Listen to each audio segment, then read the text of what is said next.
तो हमने प्रश्नावली 1.1 और 1.2 कंप्लीट कर लिया है। तो आज इसके हम एग्जाम्पल करेंगे। तो देखिए, एग्जाम्पल 1 को करने से पहले हम एग्जाम्पल 2 को करेंगे, ठीक है। एग्जाम्पल 1 को लास्ट में करेंगे, जो कि है आसान, ठीक समझिए। तो ये पहले करते हैं एग्जाम्पल नंबर 2। तो देखिए, उदाहरण 2 दिया है, संख्याओं 6 और 20 के अभाज्य गुणनखंडन विधि से HCF और LCM निकालना। मतलब हमें 6 और 20 का LCM निकालना है और HCF अभाज्य गुणनखंडन विधि द्वारा, ठीक है। समझिए, आसान एकदम। तो हल करते हैं भैया इसको, ठीक है। तो देखिए, है ना, ये सब बहुत आसान है, ठीक है। आप स्वयं भी कर सकते हैं, अगर प्रश्नावली आपने सही से देखा है तो आप इसको आप अपने से भी कर सकते हैं, ठीक है। तो भैया हमें इनका LCM और HCF बताना। क्या करेंगे, हम यहाँ 6 का अभाज्य गुणनखंडन निकालेंगे, ठीक है। देखिए, 6 का अभाज्य गुणनखंड क्या होगा, 2 से काटे भैया 3 बार जाएगा, 3 से काटिए सर, कट गया। यानी यहाँ क्या आएगा सर, यहाँ आएगा 2 गुणा 3 आएगा। कोई कष्ट सर, कोई कष्ट नहीं यहाँ पर, ठीक है। उसी प्रकार हम 20 का निकाल लेंगे भैया, ठीक है। सर 20 को तोड़िए जरा, तोड़िए, यानी इनका अभाज्य गुणनखंडन कीजिए। 2 धामा 20, 2 पंचे 10, 5 एकम 5। देखिए यहाँ 2 2 बार है ना, तो यहाँ लिखेंगे 2 की घात 2, और ये 5 सर अकेला है, कोई दिक्कत सर नहीं।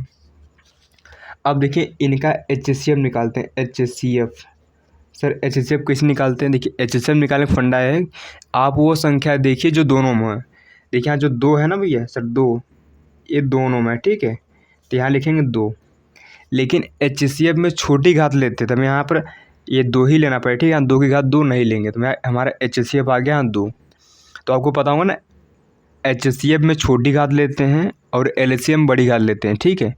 तो इसे याद करने का फंडा है, HCF हमेशा छोटा आता है ना, इसलिए HCM छोटी घात लेंगे, और LCM बड़ा आता है इसलिए LCM बड़ी घात लेंगे, ठीक। इतना फंडा क्लियर है सर, ठीक है। अब देखिए इनका हम LCM निकालते हैं।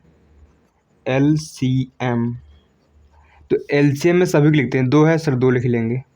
3 है सर, 3 लिख लेंगे। अब 2 ऑलरेडी आ चुका, नहीं लिखेंगे, ठीक है, रिपीट नहीं करना है। फिर यहाँ 5 लिखेंगे। हमने कहा HCM में छोटी घात लेते हैं और LCM बड़ी घात, ध्यान लेंगे 2 की घात 2, ठीक है सर, ठीक है। जो कि यहाँ भैया कितना आ जाएगा बोलिए, 2 की घात 2 4 हो गया, 4 3 12, 12 पंचे 60, यानी इसका भैया जो LCM 60 आ जाएगा, ठीक है सर, ठीक है।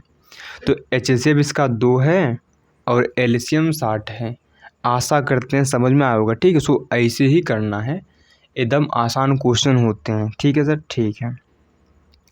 तो आशा करते हैं समझ में आ गया होगा, ठीक। देखिए इसको लिखने का एक तरीका और होता है, इसको हम ऐसे भी लिख सकते हैं, ठीक है सर। HCF किनका किनका सर, 6 और 20 का कितना है यहाँ पर, 2 आया। इसको ऐसे भी लिख सकते हैं, बात सेम है सर। HCF किसका किसका, 6 और 20 का कितना है, 2 है। इसी प्रकार इसको भी लिख सकते हैं यहाँ पर, LCM किनका किनका, 6 और 20 का सर कितना है यहाँ पर, 60 आया। तो भी लिखने का तरीका होता है, ठीक है। बुक में ऐसे लिखा, मतलब HCF इन दोनों का 2 दिया है और इन दोनों के LCM 60 दिया है।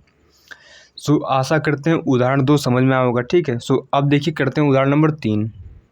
देखिए उदाहरण 3 में भी वैसे काम करना है। बोला अभाज्य गुणनखंडन विधि द्वारा 96 और 404 का HCF ज्ञात कीजिए और फिर इनका LCM ज्ञात कीजिए, ठीक है। सो सिंपल क्वेश्चन है, कर देंगे भैया इसको, ठीक है, समझिए। तो अभाज्य गुणनखंडन विधि निकालना है, जैसे पहला किया था ना, सेम वैसे कर देंगे, आंसर में आ जाएगा, ठीक है। सो देखिए, तो पहले हम 96 को तोड़ लेंगे भैया, ठीक है सर। 96 को तोड़िए जरा, क्या क्या आता है। 2 से काटिए, 2 चौके 8, 2 अट्ठे 16, 2 से काटिए भैया सर, 24 बार जाता है ना। अरे 2 दूना 4, 2 चौके 8, 12 बार जाएगा। 2 से काटे भैया 6 बार, 2 से काटे सरकार 3 बार, 3 से काटे कट गया। देखिए 2 कितने बार, 1 2 3 4 5, 5 बार 2 है, यानी 2 की घात 5 हो गया। 2 5 बार है ना, ठीक है। इंटू 3 सर अकेला है। इतनी बात क्लियर है सर, बिल्कुल क्लियर है, ठीक है। अब यहाँ निकाल लेंगे 404 का, है ना। तो तोड़िए भैया, 2 दूना 4, 2 जीरो मा 0, 2 दूना 4, फिर 2 से काटे सरकार, 2 1 कम 2, 2 जीरो मा 0, 2 1 कम 2, ठीक है ना। अब देखिए किसी के पहाड़े में आते होते नहीं, ठीक है, नहीं 101 से ही कटेगा, ठीक है ना। इतनी बातें सर क्लियर है सर, बिल्कुल ठीक है। यानी हम कह सकते हैं यहाँ पर 404 है उनका क्या हो जाएगा यहाँ पर 2 की घात 2 इंटू 101 है ना। ठीक है सर। हमें इनका पहले HCF पूछा है, तो इनका HCF निकाल लेते हैं। ठीक है, HCF। ठीक है सर, ठीक है। कितना आएगा यहाँ पर बोलिए। HCF क्या होता है, जो दोनों में कॉमन है सर। यहाँ 2 है ना, ये दोनों में है, यानी 2 इसका HCF होगा। लेकिन HCF में छोटी घात लेते हैं तो यहाँ 2 की घात 2 लेना पड़ेगा, यानी किसका कितना आएगा यहाँ बोलिए। यहाँ 4 आ जाएगी। इसका HCF ये 4 है। अब इनका LCM सर निकालिए, कितना आएगा LCM सभी के लेते हैं। 2 की घात 5 लेंगे, 3 भी लेंगे, फिर यहाँ 2 है सर नहीं लेंगे। ठीक है, यहाँ 101 लेंगे। ठीक है ना। देखिए हमने पहले ही घात लिख दिया, क्योंकि LCM बड़ी घात लेते हैं। ठीक है, तो 2 की घात 5 ही लेना पड़ेगा, 2 की घात 2 नहीं लेंगे। ठीक है, LCM हमेशा बड़ी घात लेते हैं। ठीक है, इनका गुणा कर लीजिए भी। ठीक है, तो 2 की पावर 5 कितना होता है सर 32। 32 दिया होता है 96। 96 इंटू 101 कर लीजिए। 96 इंटू 101 करेंगे तो कितना आएगा सरकार।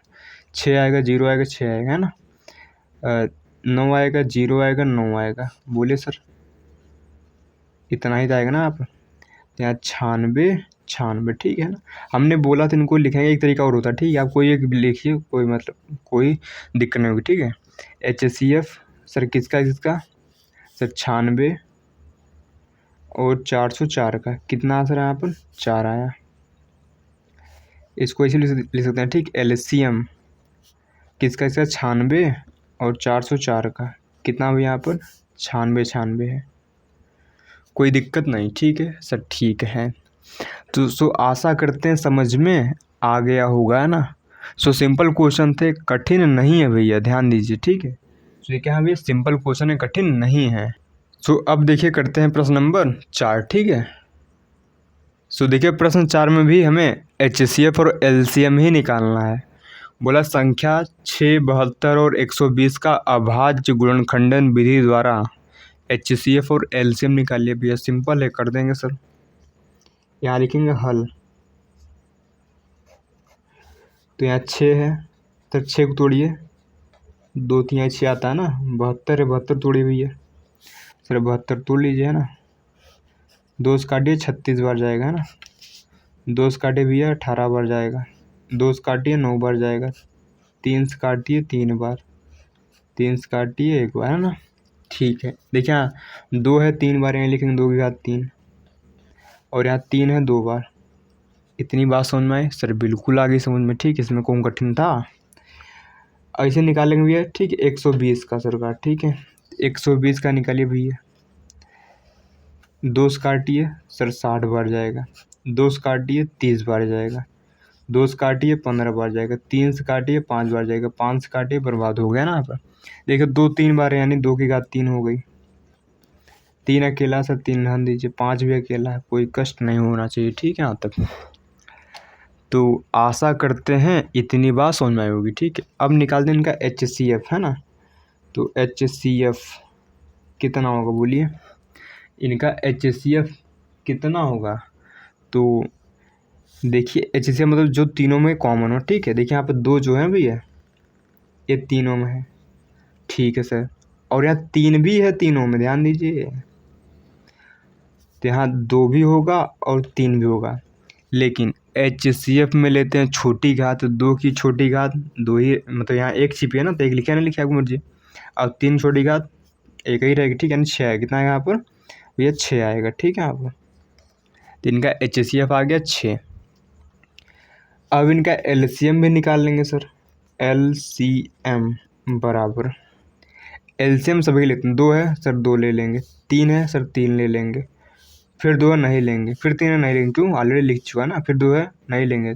3 है, नहीं लेंगे, क्यों लिखा गया है ना 3 ऑलरेडी।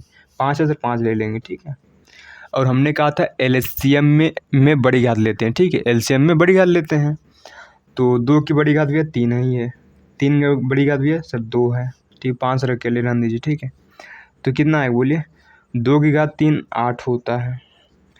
3 की घात 2 9 होता है, इंटू 5, है ना।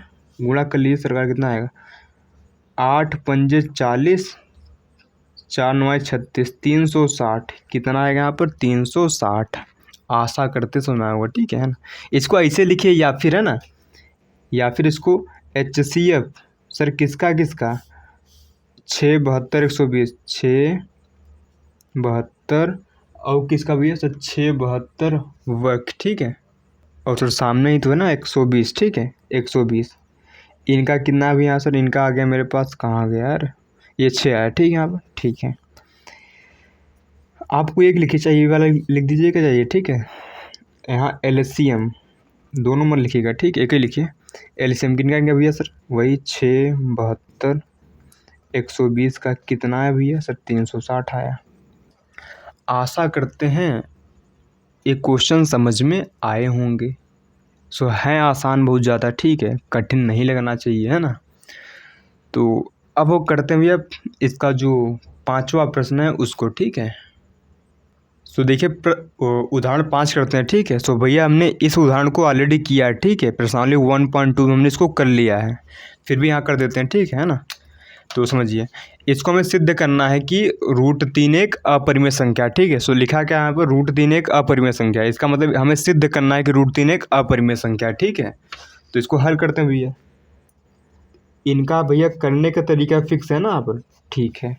तो इनका करने का तरीका क्या है पहले इसको मान लेंगे कि इसको मान लेंगे कि ये एक परिमेय संख्या है लेकिन यहाँ पर माना ठीक भैया माना √3 एक परिमेय संख्या है हमेशा उल्टा मानते हैं ठीक है परिमेय संख्या है।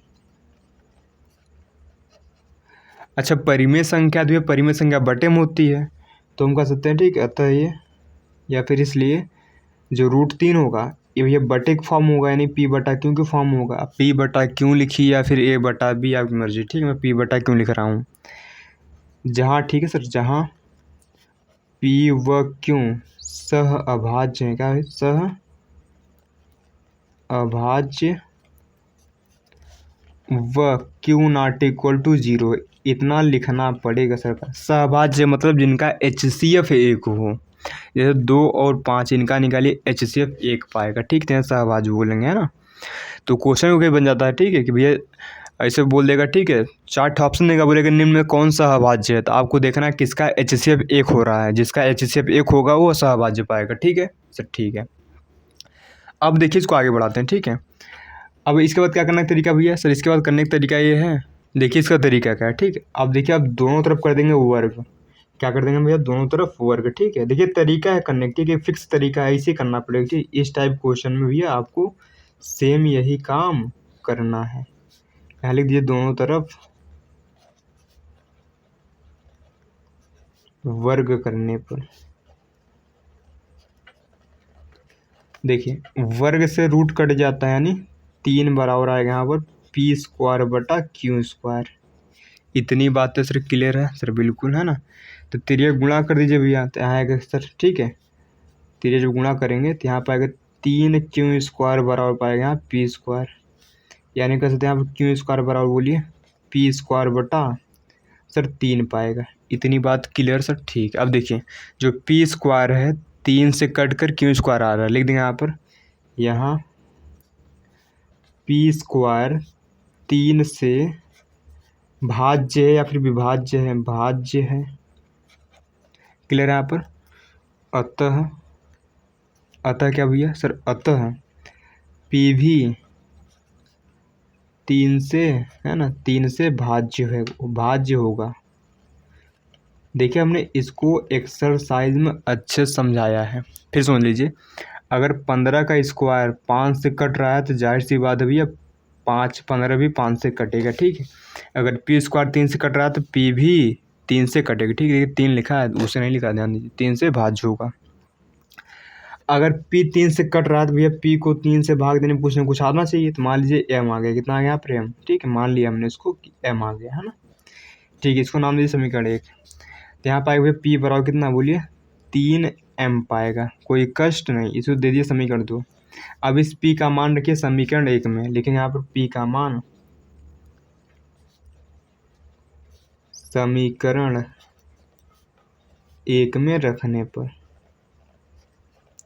रखिए सरकार कितना है यहाँ पर तो होगा Q² बराबर बोलिए क्या होगा यहाँ पर जहाँ P वहाँ रखेंगे 3M तो 3M² बटे 3 पाएगा यहाँ होगा क्यू स्क्वायर बराबर बोलिए 9m² बटा 3 नहीं पाया सर बिल्कुल। क्यू स्क्वायर बराबर बोलिए यहाँ 3m² नहीं है सर, कैसे आया 3 3 9 कट गया भैया, बच्चे थोड़े नहीं हो, ठीक है। अब देखिए इसको ऐसे लिखिए या फिर ऐसे लिखिए, ठीक है। 3m² बराबर क्यू स्क्वायर, बात तो सर सेम ही है ना, आप नया क्या किया सर, कुछ नहीं। तो यहाँ देखिए यहाँ पाएगा m² बराबर क्यू² बटा 3। अब देखिए फिर यहाँ पर वही काम हो रहा है, ठीक है। फिर यहाँ पर वही ऐसे बन रहा है, तो लिख देंगे यहाँ पर कि क्यू² 3 से भाज्य अतः क्यू भी 3 से भाज्य होगा, लिख देंगे यहाँ पर। यहाँ क्यू² 3 से भाज्य है अतः, ठीक है, क्यों भी 3 से भाज्य होगा। क्लियर है सर, क्लियर है। अब क्यों 3 से कट रहा है, क्यों को 3 से काटने में कुछ न कुछ आना चाहिए। मान लीजिए n आ गया है ना, मान लिया हमने, माना n आ गया, ठीक है, ठीक है सर। यानी हम कह सकते क्यों बराबर कितना आएगा 3n नहीं आएगा सर बिल्कुल। इसको नाम दे दीजिए समीकरण 3। अब देखिए, ठीक है, अब समीकरण 2 और 3 को ढंग से देखिए, ठीक है। समीकरण 2 और 3 से, ठीक है, लिख देंगे यहाँ पर, है ना। इधर करते हैं लाइन में यहाँ बना लेते हैं, ठीक है, ज़्यादा समझ में आएगा।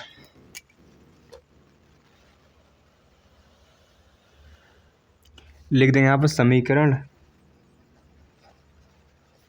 2 और 3 से, समीकरण 2 व 3 से ध्यान दीजिए, ठीक है सर। समीकरण 2 क्या सर, यहाँ पर P बराबर, यहाँ देखिए क्या लिखा है यहाँ पर 3m है। और समीकरण में समीकरण 3 का क्यों बराबर बोलिए 3n है। आप शुरू में जाइए, ठीक है सर। शुरू में मतलब हमने P और Q को क्या माना था, सहभाज्य। सहभाज्य मतलब जिसका HCF 1 हो, यानी जो एक से खाली कटे, है ना। क्लियर यहाँ तक, ठीक है। जिसका HCF 1 हो मतलब जो खाली एक से कटे। लेकिन यहाँ देखिए, यहाँ P में भी 3 आ रहा है, Q में भी 3 आ रहा है, मतलब यहाँ पर इन दोनों का, है ना, इन दोनों भैया 3 से कट रही हैं, है ना। यहाँ पर ये दोनों संख्या 3 से कट रही हैं, ध्यान दीजिए। यहाँ पर भी ये दोनों संख्या 3 से कट रही हैं, लेकिन हमने शुरू में क्या माना था कि ये दोनों सहभाज्य मतलब खाली एक से कट रही हैं। तो भैया ये गलत कैसे हो गया भैया, ये गलत क्यों हुआ सर, ये गलत कैसे आ रहा है। हमने शुरू में माना था सहभाज्य, लेकिन यहाँ सहभाज्य नहीं आ रहा, उल्टा क्यों हो गया। लिख दें यहाँ पर, ठीक है। यहाँ पर लिख दीजिए, यहाँ पर जो है देखेंगे यहाँ पर, यहाँ 3p व क्यों का, है ना, उभयनिष्ठ। उभयनिष्ठ सर, उभयनिष्ठ मतलब जो दोनों में कॉमन हो, कॉमन को हिंदी में बोलते हैं उभयनिष्ठ। उभयनिष्ठ गुणनखंड है, गुणनखंड है। क्लियर यहाँ पर, गुणनखंड है, ठीक है सर, ठीक है। इतनी बात सर क्लियर है क्या सर, बिल्कुल। अब जब 3 दोनों का उभयनिष्ठ गुणनखंड है तो लिख देंगे, ठीक है, अतः लिख देंगे, ठीक, अतः P व क्यों सह अभाज्य नहीं है, सह अभाज्य नहीं है। क्लियर यहाँ पर, ठीक है। हमने तो सहभाज्य माना था सर यहाँ पर, ठीक है, लेकिन यहाँ पर सहभाज्य नहीं आया, मतलब हमारी जो कल्पना थी, हमारी जो सोच थी, जो हमने माना था वो गलत है, लिख दें, ठीक है। अतः हमारी कल्पना, कल्पना यानी जो आप माने, ठीक, कल्पना गलत है, गलत है। जो √3 है एक परिमेय संख्या नहीं है, मतलब √3 एक परिमेय संख्या नहीं, इसका मतलब √3 एक अपरिमेय संख्या है, गलत है। अतः √3 एक अपरिमेय संख्या है, अपरिमेय संख्या है। देखिए ये क्वेश्चन हर साल आता है पेपर में, ठीक है। तो ये इसको आप अच्छे से तैयार कर लीजिए, ठीक है ना। ये हर साल आता है, आपको नंबर दिला के ही जाएगा, ठीक है। आपने इसको 1 से 2 बार प्रैक्टिस कर लिया, समझिए क्वेश्चन आपको आ जाएगा ना। सो देखिए बहुत सिंपल होते हैं। अगर आप √3 का समझ गए तो √2 कर लेंगे, √5 कर लेंगे, √7 कर लेंगे, √10 कर लेंगे, ठीक, ध्यान दीजिए। बात सुनिए आपको बस एक समझने की ज़रूरत रहती है। अगर एक समझ गए तो बाकी सभी इस टाइप के क्वेश्चन आप स्वयं ही कर लेंगे। तो आशा करते हैं समझ में आया होगा। सो अब करते हैं उदाहरण नंबर 6। सो देखिए प्रश्न 6 दिया है, सॉरी उदाहरण 6 दिया है। बोला दर्शाइए कि 5 - √3 एक अपरिमेय संख्या है। इसको हमें सिद्ध करना है, ठीक है। दर्शाइए बोल दिया, फिर सिद्ध करना बोल दिया, बात एक है, ठीक है। जिसको हल करते हैं यहाँ पर। देखिए ये वाले क्वेश्चन आसान होते हैं, ठीक है, ये वाले क्वेश्चन क्या होते हैं, आसान होते हैं। लेकिन हम माना, हमेशा वही मानना, ठीक, माना 5 माइनस √3 एक परिमेय संख्या है, उल्टा मान चलना, ठीक है, परिमेय संख्या है।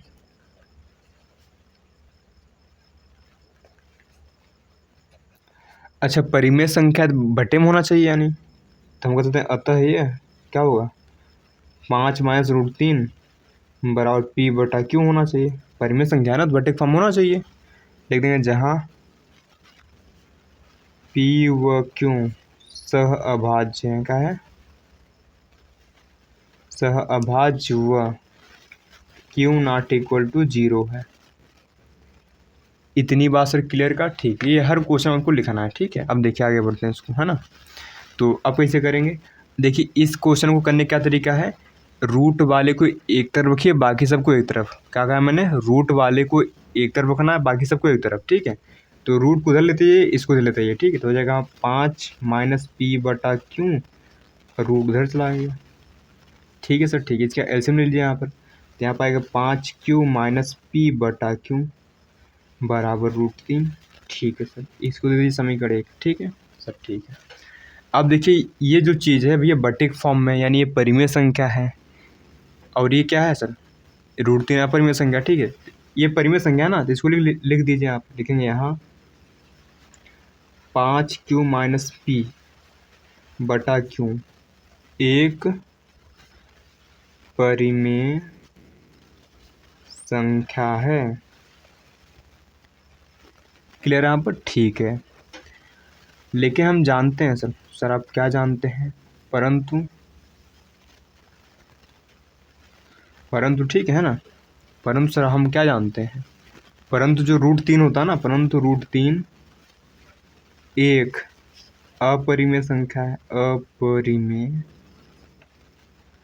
संख्या है, कोई कष्ट सर नहीं, अपरिमेय संख्या है, ठीक है। अतः हम कह देंगे भैया, अतः समीकरण 1 से,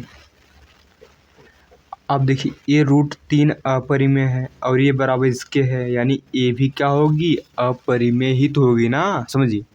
ये अपरिमेय है और ये बराबर इसके है, ये चीज़ इसके बराबर, यानी ये भी क्या होगी, अपरिमेय होगी। लिख देंगे यहाँ पर समीकरण 1 से 5Q माइनस P बटा Q एक अपरिमेय है, एक अपरिमेय संख्या है।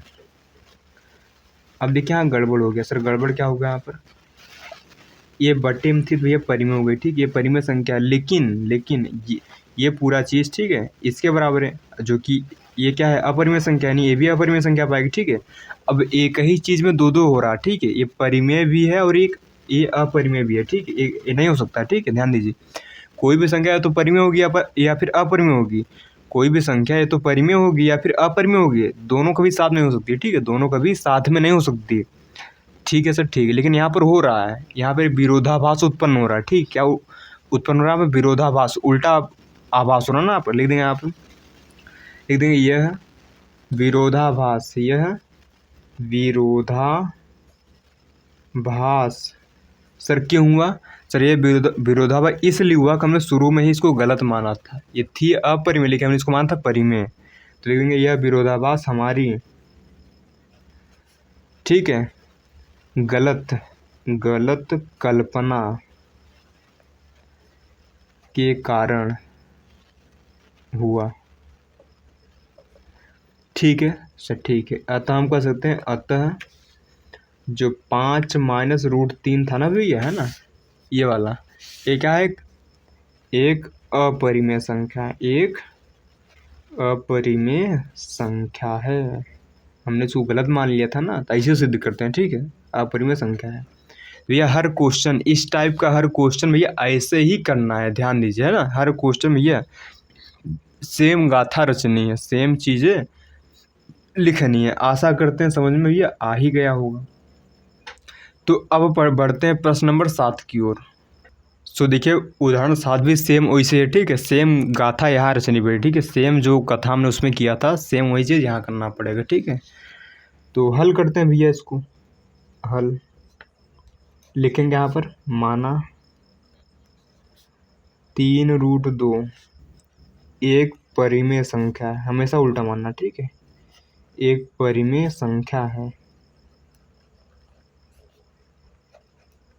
अच्छा, परिमेय संख्या है तो यहाँ पर बोलिए, अतः हमको लिख सकते हैं 3√2 बराबर p बटा क्यों, क्योंकि परिमेय संख्या बटे के फॉर्म में होती है। ठीक है सर, ठीक है।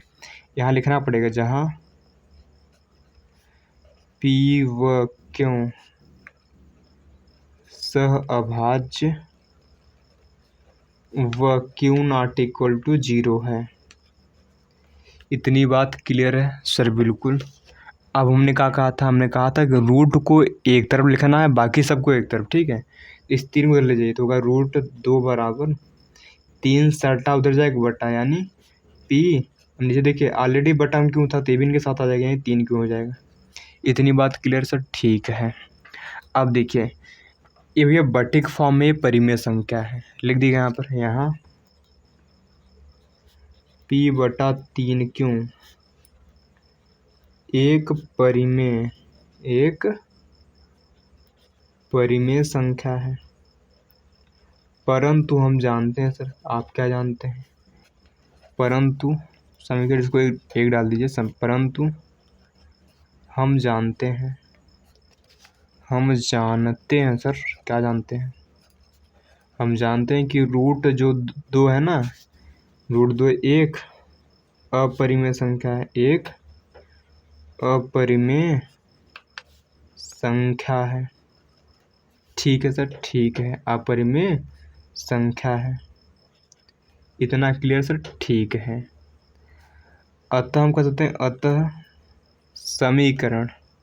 अतः भैया समीकरण 1 से हम क्या कह सकते हैं? अब समीकरण 1 को ध्यान से देखिए, ठीक है।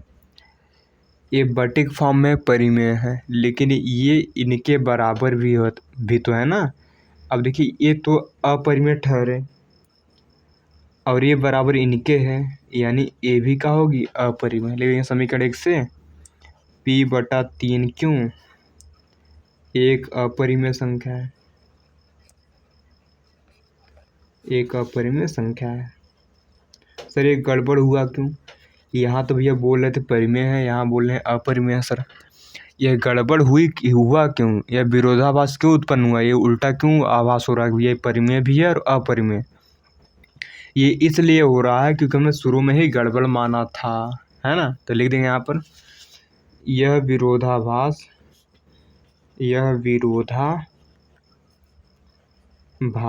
हमारी गलत कल्पना के कारण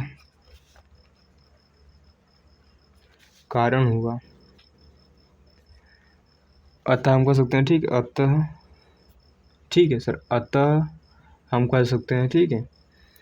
अतः हम कह सकते हैं यहाँ पर क्या लिखेंगे? यहाँ पर 3√2 एक अपरिमेय संख्या है।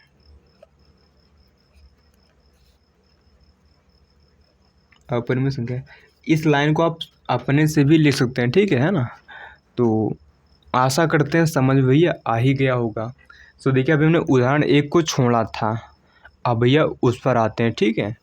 सो करते हैं उदाहरण नंबर 1 अब। सो देखिए उदाहरण 1 करते हैं।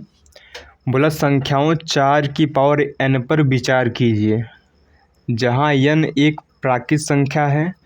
जांच कीजिए कि क्या n का कोई ऐसा मान है जिसके लिए 4 की पावर n अंक 0 पर यानी 0 पर समाप्त होता है क्या, है ना। कहें सेंस है, ठीक है। अच्छा, प्राकृत संख्या क्या होती बता दी भैया? प्राकृत संख्या, है ना भैया। हमने इसको पहले वीडियो में अच्छे से किया था। क्या होती भैया सर? प्राकृत संख्या क्या होती है सर? 1 से लेकर अनंत तक, ठीक है, सभी क्या कहलाते हैं भैया? प्राकृत संख्या कहलाती है, ठीक। 1 से लेकर अनंत तक सभी क्या कहलाती हैं? प्राकृत संख्या, ठीक है सर, ठीक है। अब देखिए संख्या में दिया 4 की पावर n, ठीक है। ये 0 समाप्त होगा अगर हम n की वैल्यू यहाँ पर 1 रख दें, है ना। अगर n को 1 रखें तो कितना आएगा, 4 आएगा। अगर 2 रखें तो 16 आएगा, ठीक है। आप 3 रखें तो बोलिए 64 आएगा। क्या लास्ट में 0 आ रहा है? सर लास्ट में 0 नहीं आ रहा, ठीक है। तो समझिए, तो ये पूछा कि लास्ट में 0 आ रहा है या नहीं, समझिए लिख देंगे यहाँ पर हल।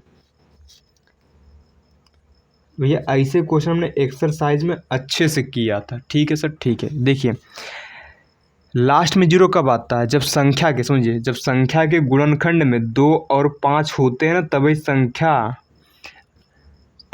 संख्या 0 पर समाप्त होती है, ठीक है। समझिए यहाँ पर लिख देंगे यहाँ पर, है ना।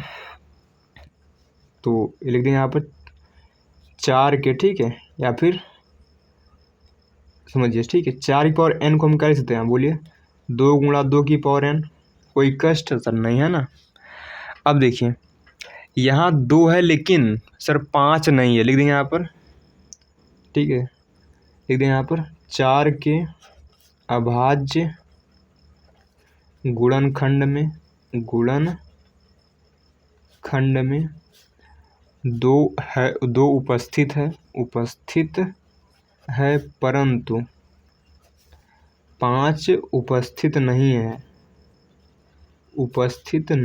है,